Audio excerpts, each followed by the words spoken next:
Queridos irmãos, queridas irmãs, sempre é um momento de alegria da gente se encontrar para falar de Jesus.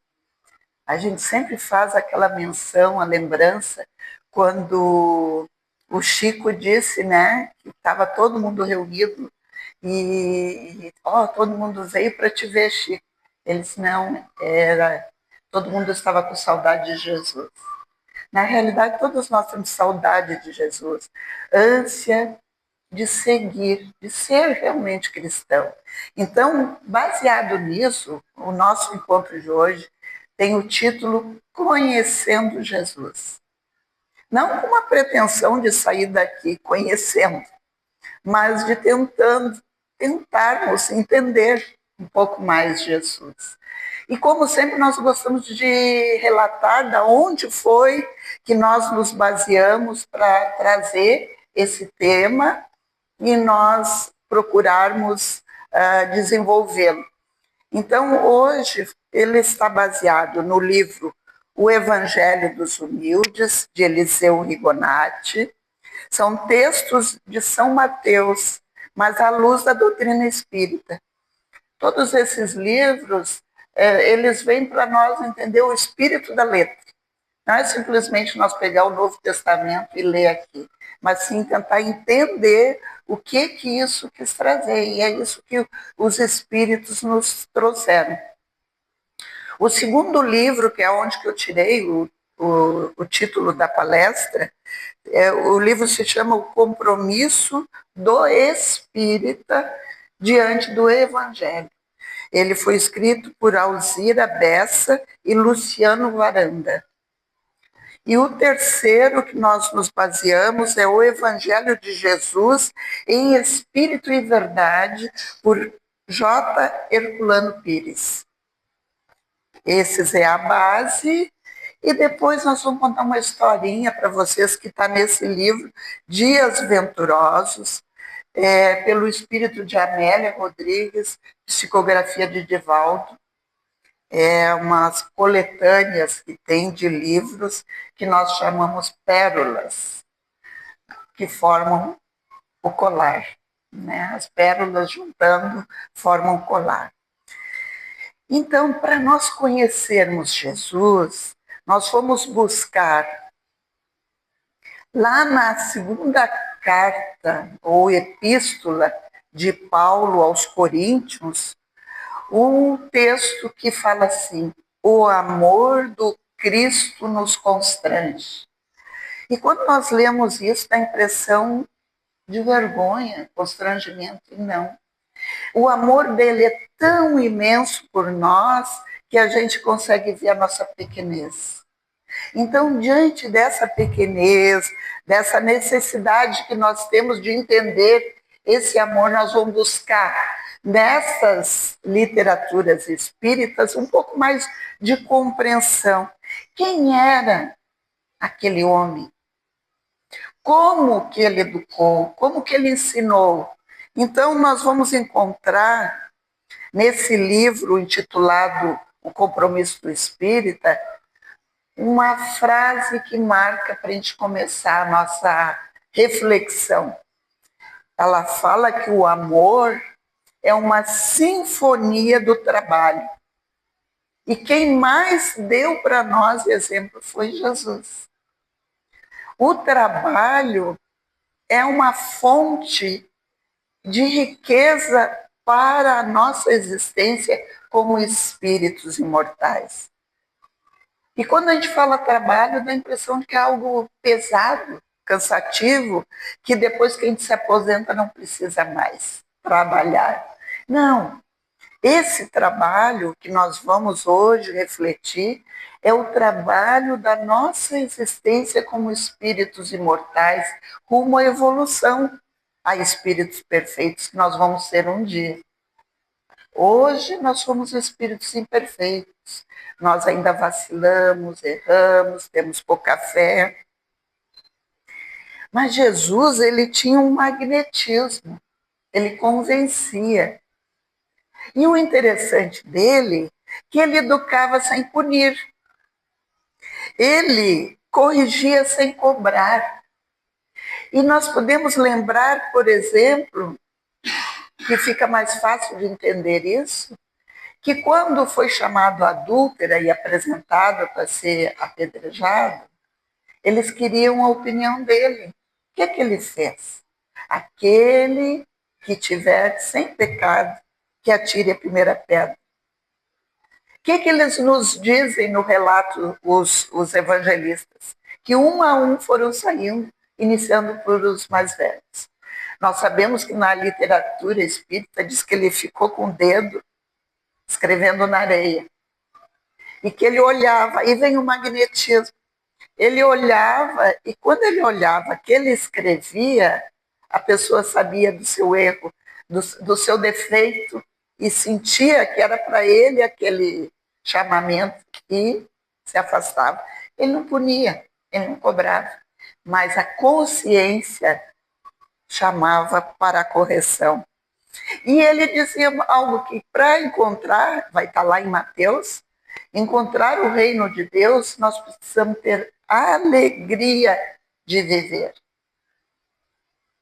Mas para ter alegria de viver e entrar no reino de Deus, ele ensinou um caminho, que está em 2 mandamentos. O que ele ensinou para a gente? Alguém podia me dizer? Dos mandamentos que ele ensinou? Amar. Olha que interessante. Vamos pensar nisso? Será que nós estamos conseguindo amar? Foi um novo paradigma para a época, um novo modelo de viver, porque ele estava ensinando a um povo, os judeus, que eram monoteístas. O resto dos povos que existiam na época de Jesus eram politeístas. Então, ele não ensinou mais aquilo de olho por olho, dente por dente, de agredir até mais do que... E sim, perdoar, amar. E aí nós pensamos desses livros algumas coisas que eu acho que é importante a gente entender esses ensinamentos dele, porque é interessante quando nós nos encontramos aqui para falar de Jesus, que não fique só na palavra, e sim que a gente observe se nós estamos levando para nossas vidas, lá para o nosso cotidiano, para a nossa família, nos nossos entes queridos, o que a gente ouve aqui, o que a gente conversa, o que a gente reflete aqui. Então, nesse novo modelo que Jesus ensinou, ele falou de amar a Deus, que a nossa irmã lhe falou, né? Amar a Deus sobre todas as coisas. E ele ensinou que essa forma de amar a Deus era uma forma inteligente e que conduzia. Não era nada formal, dogmático, sistêmico. Não, era amar. E aí, uma coisa importante que ele ensinou para a gente nos encontrar com Deus. Ensinou-nos a orar. E ele ensinou também, nessa forma de orar, uma forma muito inteligente, porque ele nos igualou. Ele não disse meu pai, ele disse Pai Nosso. Quando ele disse Pai Nosso, ele nos igualou. Ele não fez distinção, ele não se colocou acima, embora ele é nosso irmão esclarecido, que veio para nos conduzir, ensinar o caminho, desviando das pedras, para nós não tropeçarmos, não. Ele ensinou o amar ao próximo. Como é que ele ensina? Ele ensinou propiciando que a gente enxergue no nosso irmão, na criação, nos animais, nos vegetais, nos minerais, os elementos da natureza, as criaturas que compõem. Nós estamos numa cadeia de criação. A doutrina espírita nos ensina que nós passamos por esse processo evolutivo desde o mineral. Passamos pelo vegetal, passamos pelo animal e hoje estamos no hominal. E no hominal caminhando para espírito puro, divino, crístico. Então, nesse caminho, tem ainda um longo caminho a traçar. Como um irmão nosso costuma dizer, um dia seremos todos anjos. Né? Nesse caminhar, que está um pouco ainda distante, nós precisamos entender o que é esse amar ao próximo, o que é orar. E ele usou de uma pedagogia, olha que interessante, como mestre, quem é professor, eu não fui, não sou, mas quem foi sabe que a pedagogia, essa arte de ensinar, de educar, né, ela tem que ter uma ciência, né? Mas ele ensinou de forma simples. Se a gente buscar nos ensinamentos de Jesus, a gente vai ver parábolas simples, singela. O semeador saiu a semear. Aí aonde que ele jogou as sementes, o que aconteceu? Na plantação, nasceu o joio misturado ao trigo. Não era para arrancar. Porque quando florescesse, ia saber se distinguir o joio do trigo. Para a gente entender que a gente tem que conviver com as diferenças, com aqueles que não pensam que nem a gente, mas que um dia todos nós seguiremos o caminho até Deus. Uns na colheita mais cedo, outros mais tarde. Ele ensinou para os pescadores através da rede, da dificuldade que tinha, aonde que tinha que colocar. Ele ensinou da pérola, ele ensinou dos valores, dos talentos que nós temos, tudo de forma simples, que hoje, com a nossa capacidade mais intelectiva, a gente consegue entender, mas naquela época, para aquele povo simples, agricultor, pequenos pecuaristas, pescadores, ele tinha que se utilizar de elementos que fossem fáceis para eles entender, mas que hoje ainda serve para nós, para nosso entendimento. Então, ele era um perfeito pedagogo. E cada parábola nós vamos encontrar o valor e o respeito que aquele ensinamento traz. E outra coisa importante, ele ensinava e exemplificar. Ele era o exemplo vivo, né? E ele, nesses exemplos, ele deixou marcado na Terra que nós precisamos colocar em prática. Nós não temos que cobrar daquele nosso companheiro ou companheira que nós vivemos, do local onde nós estamos, a modificação. A modificação, a nossa transformação é nossa, nesse caminhar. E aí no livro, o Evangelho de Jesus em verdade, em Espírito e Verdade, do Herculano Pires, ele vai dizer que o Cristo infundiu a fé nos corações daqueles que o seguiam, não somente ensinando através de palavras, mas também praticando atos evidentes que os convenciam. Além daquele magnetismo, quem já não ficou perto de alguém assim, amoroso, simpático, que atrai para a gente uma sensação tão boa de a gente estar perto, né? Agora imagine o potencial de Jesus e quem estava perto dele. Convencia, né? Ele deixou que os homens procurassem compreender que isso no futuro ia acontecer, que desenvolvesse as suas potencialidades do espírito, e que interessante, que são potencialidades de Deus. Nós temos essas sementinhas em nós. tudo isso que existe em nós, essas virtudes, que é o poder de amar, de perdoar, de servir, de nos colocar com empatia, com generosidade, são sementinhas, são potenciais que Deus nos deu quando nos criou.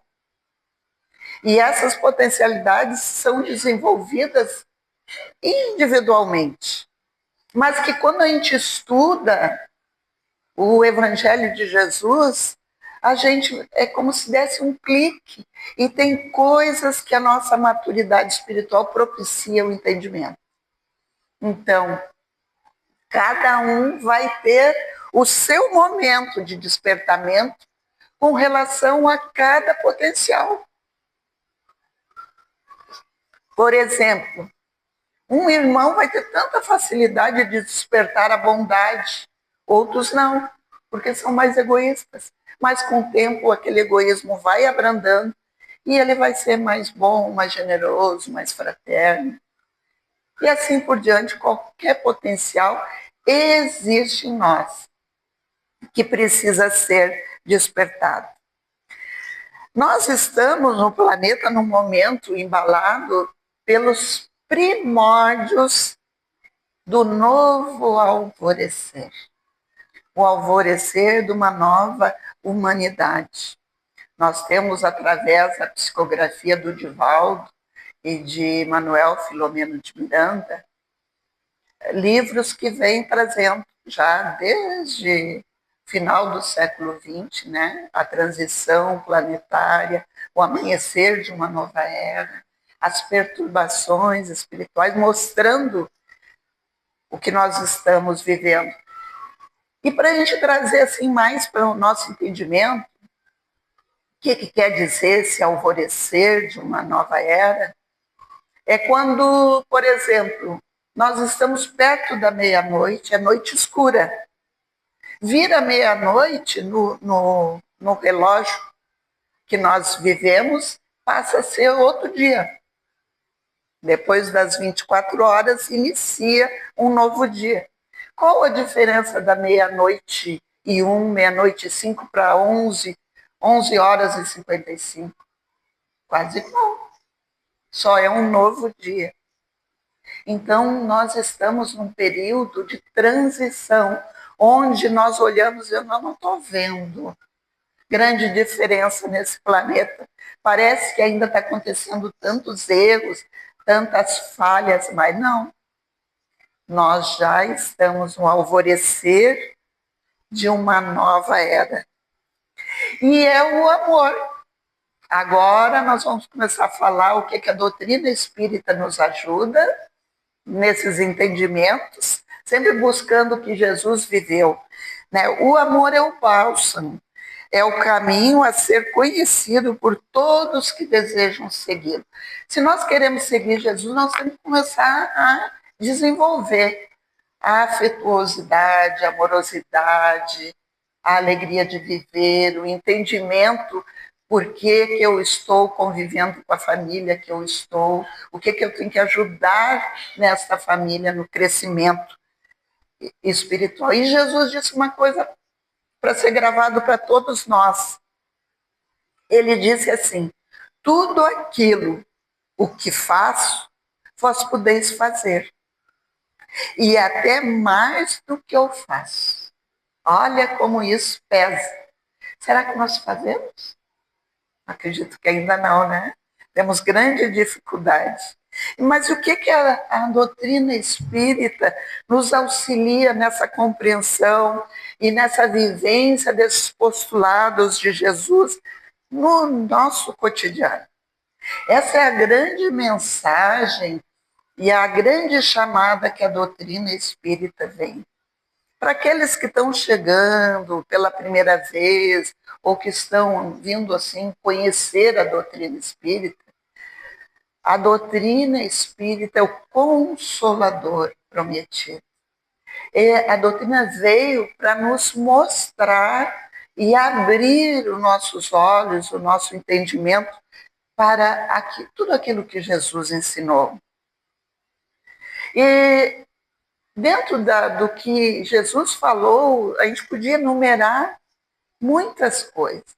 Mas hoje, especificamente, nós vamos pegar alguma coisa para fim de a gente entender o que a doutrina espírita nos oferece de tudo que Jesus trouxe no período que ele teve trazendo para nós os ensinamentos. Então, hoje nós vamos falar sobre o poder da fé. A utilização desse potencial que existe em cada um de nós, né? E de que forma esse poder da fé nós podemos utilizar, por exemplo, lá no acolhimento do passe, naquele que está doando e em nós que vamos lá para receber o passe. Por exemplo, nós escolhemos hoje abordar isso para a gente entender um pouco, porque às vezes nós chegamos à casa espírita, assistimos a palestra, e eu já lembro de irmãos me contar que cuidavam o relógio para terminar, para receber o passe e voltar para o seu cotidiano. Mas é muito importante entenderem que enquanto vocês estão aqui sentadinhos, os amigos espirituais já estão higienizando, tirando muito daquilo que está perturbando, prejudicando vocês. Mas lá, quando vocês entrarem na sala do passe, que aquele que vai receber o passe tem que entender que não é somente aquele que vai impor as mãos que vai dar as energias das quais nós viemos em busca. Olha o que é ensinado. Nós vamos lá em Mateus, no capítulo 9, dos itens 20 a 22, tem a história da mulher hemorroísa. Quase todo mundo lembra dessa história, né? Que Jesus ia passando, ela tinha mais de 12 anos, uma hemorragia constante, não tinha mais cura, era algo que ela ia conviver para sempre, mas ela tinha muita fé. E no pensamento dela, ela não podia chegar perto, porque também ela era uma pessoa excluída da sociedade. Ela não podia estar muito próximo das pessoas.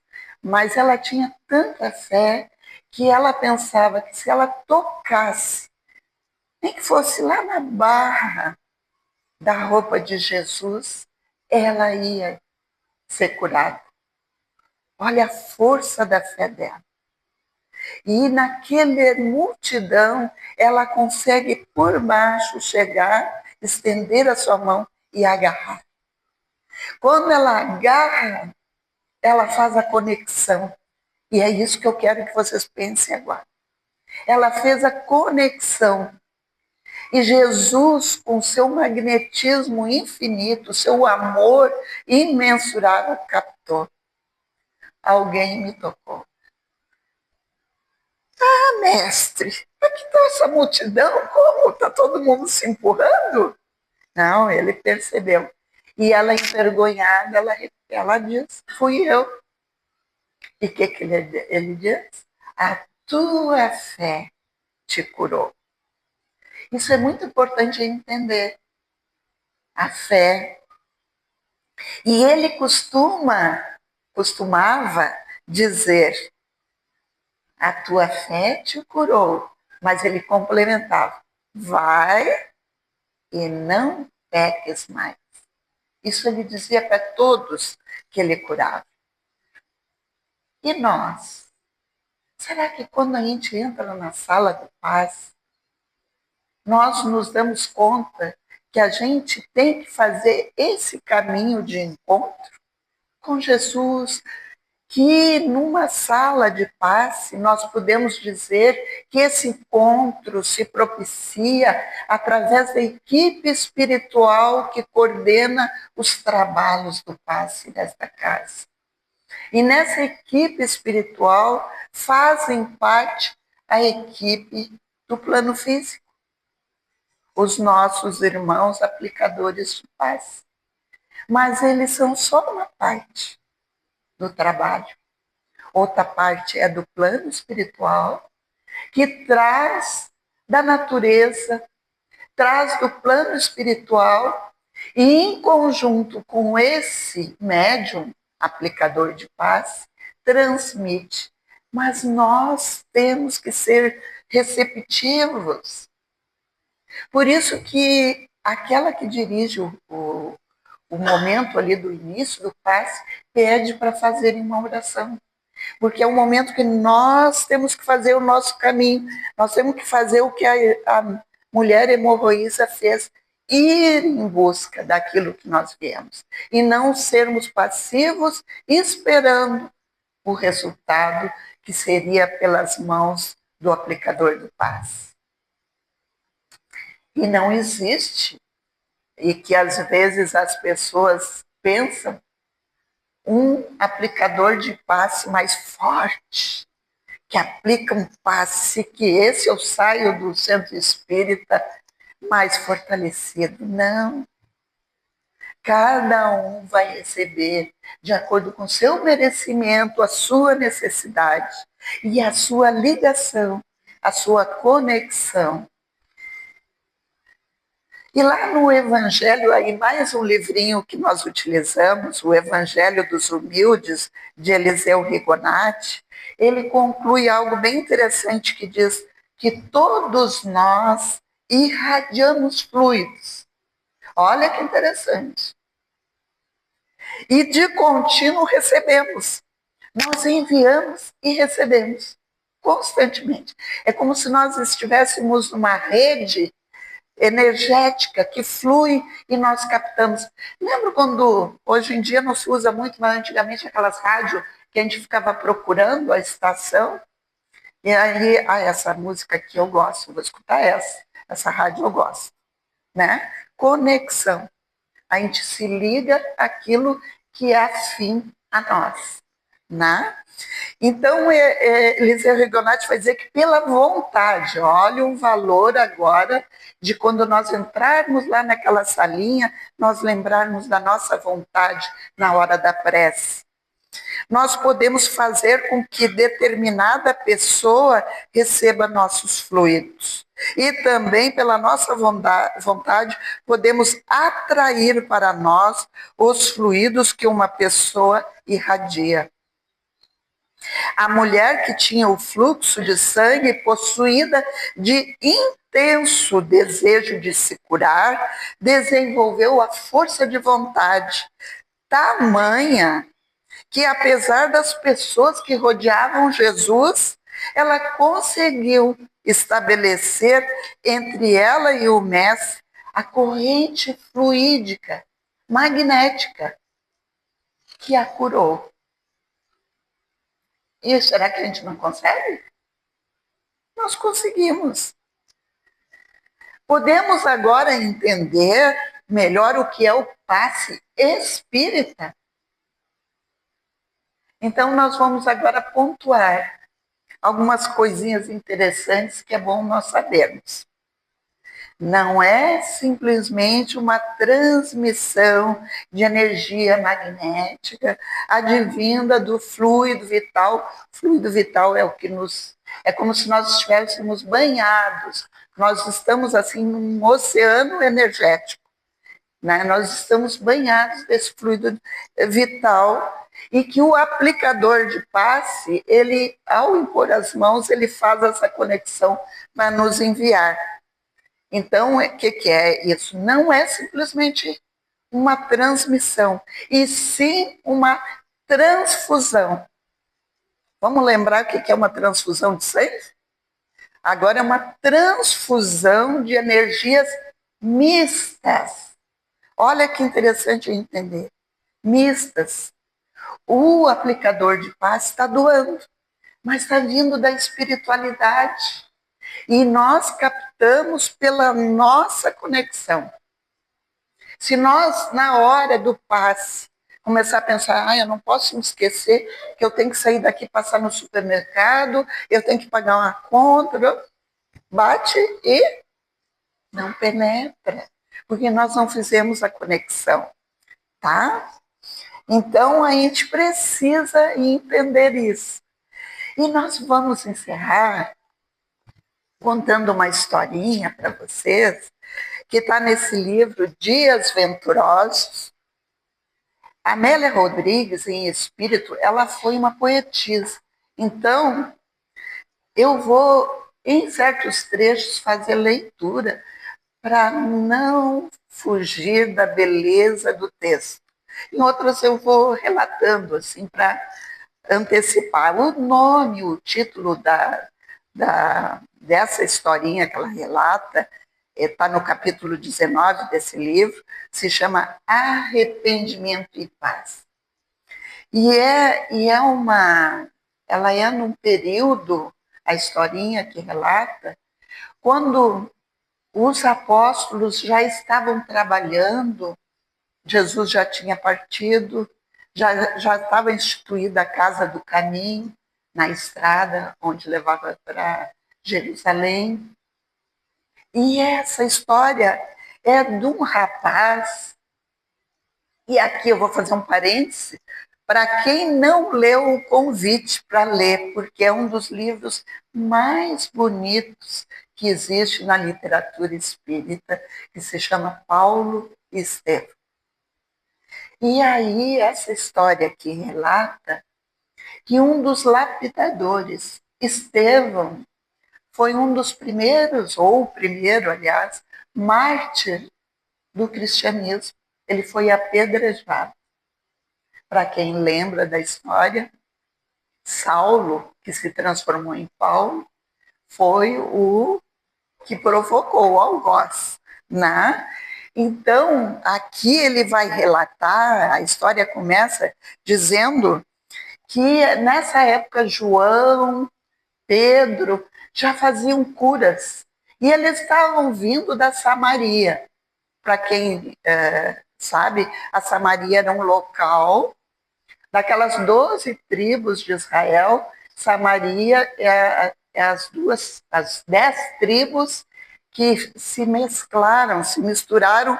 Então, os judeus tinham um olhar meio, não detestavam os samaritanos, né?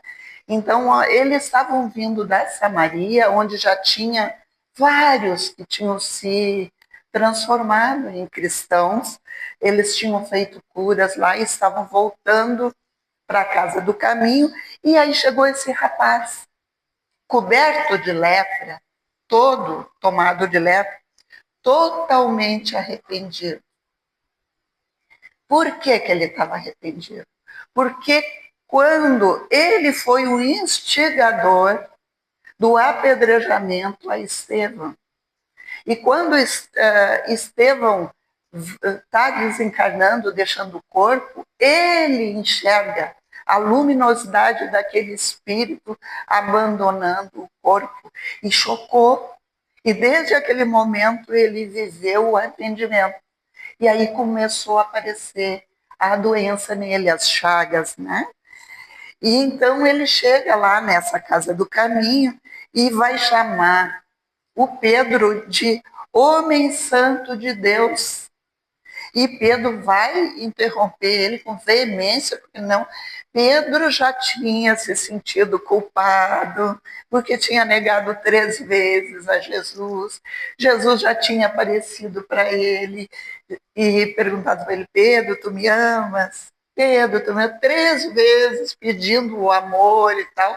Então, é o momento que Pedro está trabalhando mesmo em nome de Jesus, totalmente convertido e fazendo o bem, mas de maneira nenhuma aceitando ser chamado de santo, né? E aí ele diz: eu sou apenas um homem impuro como tu, mas podeis curar-me. Eu acabo de ser expulso da cidade, do convívio dos sãos, em razão da lepra que me devora o corpo e a alma infeliz. Tudo começou no templo, no apedrejamento. Aí ele relata tudo, né? E Pedro vai dizer, porque não, depois que ele relata tudo, Pedro, ouvindo ele, sabe O que é se arrepender? É como se ele relembrasse o que ele sofreu arrependido, né? E aí ele diz: o que te aconteceu? Não vos recordais de mim? Apedrejei e conduzi a Malta contra o vosso irmão até a sua morte, há pouco tempo. Aí fez-se um silêncio e ele prossegue. A partir daquele dia, ainda me recordo da mirífica luz que vi brotar do mártir antes de morrer. Perdi a alegria barulhenta de viver, em que alucinado já não tinha paz. Os seus olhos, em chama e em tranquilidade, desvairavam-me.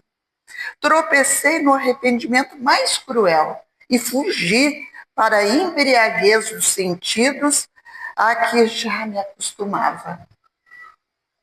Por mais que desejasse esquecer, aumentava-me sempre a lembrança do crime e da crueldade perpetrada. Passei a sentir comichão nos braços apedrejadores e dores nas articulações. Pequenos botões em flor de carne avermelhada surgiam na pele e começavam a explodir em pus. Depois no peito, no ventre, nas pernas, no rosto, em todo o corpo. E a febre que me açoitava, arbusto frágil que sou no vendaval, não cessa, enlouquecendo-me. Os doutores receitaram-me ungüentos, sacrifícios no templo que executei sem resultado. Hoje, expulsaram-me. O vale dos imundos será o meu lugar. Recordei de vós que curais as doenças do corpo e do espírito, porque a minha enfermidade da alma perversa, que se exterioriza no corpo infame. Tende piedade em nome do vosso mestre. Mandaram-me procurar-vos, os parentes meus que fogem de mim. Venho rogar-vos perdão antes de matar-me, pois que 1000 vezes é melhor a morte com honra do que a vida com desgraça. Acalma-te, meu filho, e não blasfemes, disse o Pedro. A vida é bem de Deus, que a dá, a conduz e a interrompe no corpo quando lhe apraz, a fim de trasladar a alma à eternidade, onde nada perece. Necessitas viver a fim de reparares o teu mal. O que fizestes aos outros e encontrares a felicidade real que ainda não desfrutastes. Realmente, os erros aqui na terra cometidos, como nos ensinou o Senhor, aqui serão resgatados. Arrepende-te sinceramente, e não apenas para recuperares a saúde, porque enquanto não se dá a transformação interior, transita-se de uma enfermidade para outra, sem que se encontre a saúde real e a paz de espírito.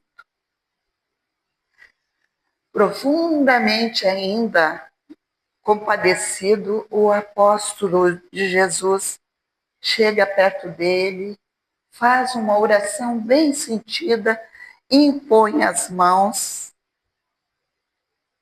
e o cura. As feridas que o cobrem, o corpo do enfermo, são energias negativas que o intoxicavam e agora são expelidas. O seu arrependimento, os propósitos para tornar-se melhor, secarão o poço da peçonha, mas nós lhe devemos cicatrizar as chagas eternas com o bálsamo da compaixão. Nós, aqui onde se refere, Estevão se aproxima e auxilia Pedro nessa cura. Estevão, espírito. Simão, então, explicou ao doente, ao enfermo: os céus ouviram as tuas súplicas, e Estevão, vivo e puro, vem te auxiliar através das minhas mãos e do teu arrependimento real.